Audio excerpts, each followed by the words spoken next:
Meni juda ham hayron qoldirdi. Bir ayolning savoli, men endi o'ylagan edim, hamma ayollarda tushuncha bo'lsa kerak bu haqda deb, lekin tushuncha yo'q ekan va bu narsa meni juda ham hayron qoldirdi. Va bu savolni bergan ayol bir yaxshi joyda ishlaydigan, yaxshi daromad qiladigan va oliy ma'lumotli ayol edi. Uni bergan savoli juda ham qiziq bo'ldi. O'zi lubrikant nima? Ya'ni juda ham ko'pchilik ayollarimiz aynan lubrikantni nimaligini bilishmas ekan. Shuning uchun men sizlarga bugun lubrikantni nimaligini tushuntirib bermoqchiman. U nimaga kerak? Masalan, sizda muammo bor, sizda doimiy, masalan, jinsiy aloqa vaqtida quruq bo'ladi. Quruq bo'lgandan keyin teri bir-biriga ishqalanib, yoqimsiz holat bo'ladi, ya'ni diskomfort bo'ladi, og'riq bo'ladi. Aynan shunaqa holatda ayollar nima qilishni bilmaydi va ular sekin-sekin отношениyadan qochishni boshlaydi.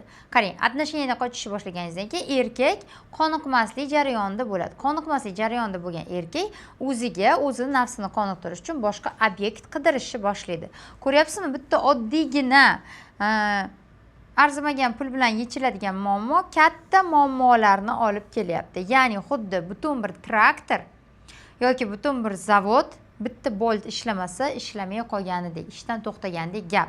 Ya'ni sizning organizmingizda bitta narsa yaxshi ishlamasa, ko'p katta talofatlar boshlanadi.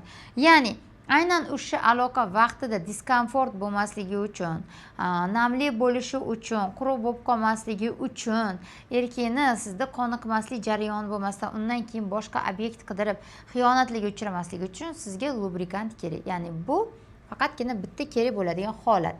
Yoki bo'lmasa eng zo'r qiziq joyini aytaman. Ayollarda juda ham ko'pchilik ayollar nayezdnica pozasini yaxshi ko'rishadi, ya'ni chavandoz pozasini yaxshi ko'rishadi. Erkakning ustiga chiqqanda ular ko'proq lazzatlanishadi. Lekin bu ayolga diskomfort tug'diradi. Nima uchun? Chunki ayol harakat qilganida erkakning badaniga ishqalanish bo'ladi va bu yoqimsiz yoki bu og'riqli bo'lishi mumkin. Ya'ni tanaga ishqalangan paytda og'riqli bo'lishi mumkin va bu narsa sizga yana ham noqulaylik tug'diradi. O'zi ayolni aynan o'sha aloqa jarayoniga kelishi bir sizlar uchun uyatli va katta ish qilgandek gap.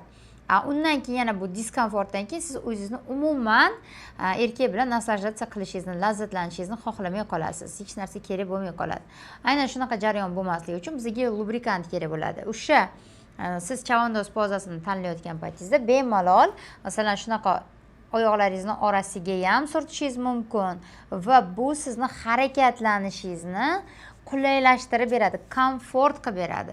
Eng yaxshi tomoni bu lubrikantni uni suvli osnovadaligi. Uni yuvish shart emas. U bilchillagan yoqimsiz ощущение qoldirmaydi. Undan keyin sizning kiyimingiz yoki to'shagingiz rasvo bo'lmaydi. Chunki biz ayollarni aynan o'sha jinsiy aloqa vaqtida ham xayolimiz faqatgina pastellar rasvo bo'lmasligida bo'lib turadi. To'g'rimi ayollar? To'g'ri, biz kommentariyga yozib ketinglar. Aynan shunaqa holatlar bo'lmasligi uchun biz nima qilishimiz kerak? Именно soft lubrikantlarni ishlatishimiz kerak.